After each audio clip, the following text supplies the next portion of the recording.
ನಮಸ್ಕಾರ ವೀಕ್ಷಕರೇ. Red alert. Udupi ದಕ್ಷಿಣ ಕನ್ನಡದಲ್ಲಿ ಭಾರೀ ಮಳೆ ಎಚ್ಚರಿಕೆ. ರಾಜ್ಯದಲ್ಲಿ ಮುಂಗಾರು ಚುರುಕುಗೊಂಡಿದ್ದು ಜೂನ್ 8ರಿಂದ ಮುಂದಿನ ಕೆಲವು ದಿನಗಳ ಕಾಲ ಭಾರೀ ಮಳೆಯಾಗುವ ಸಾಧ್ಯತೆ ಇದೆ ಎಂದು ಭಾರತೀಯ ಹವಾಮಾನ ಇಲಾಖೆ ಮುನ್ಸೂಚನೆ ನೀಡಿದೆ.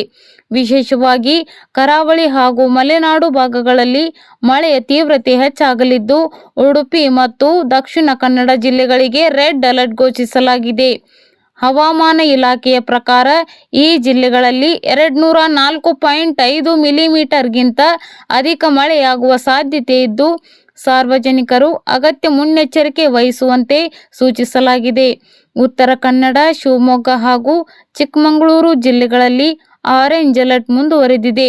ಇದರ ಜೊತೆಗೆ ಕರಾವಳಿ ಮತ್ತು ಮಲೆನಾಡು ಪ್ರದೇಶಗಳಲ್ಲಿ ಗುಡುಗು ಸಿಡಿಲು ಸಹಿತ ಮಳೆಯಾಗುವ ಸಾಧ್ಯತೆ ಇದ್ದು ಗಂಟೆಗೆ 40ರಿಂದ 50 ಕಿಲೋಮೀಟರ್ ವೇಗದಲ್ಲಿ ಬಲವಾದ ಗಾಳಿ ಬೀಸುವ ಸಾಧ್ಯತೆ ಇದೆ ಎಂದು ಇಲಾಖೆ ಎಚ್ಚರಿಸಿದೆ. ಜೂನ್ 7ರಂದು ರಾಜ್ಯದ ಯಾವುದೇ ಜಿಲ್ಲೆಗೆ ರೆಡ್ ಅಲರ್ಟ್ ಇರದಿದ್ದರೂ ಕರಾವಳಿ, ಮಲೆನಾಡು ಹಾಗೂ ಬೆಳಗಾವಿ, ಧಾರವಾಡ ಮತ್ತು ಹಾವೇರಿ ಜಿಲ್ಲೆಗಳಲ್ಲಿ ಆರೆಂಜ್ ಅಲರ್ಟ್ ಜಾರಿಯಲ್ಲಿತ್ತು.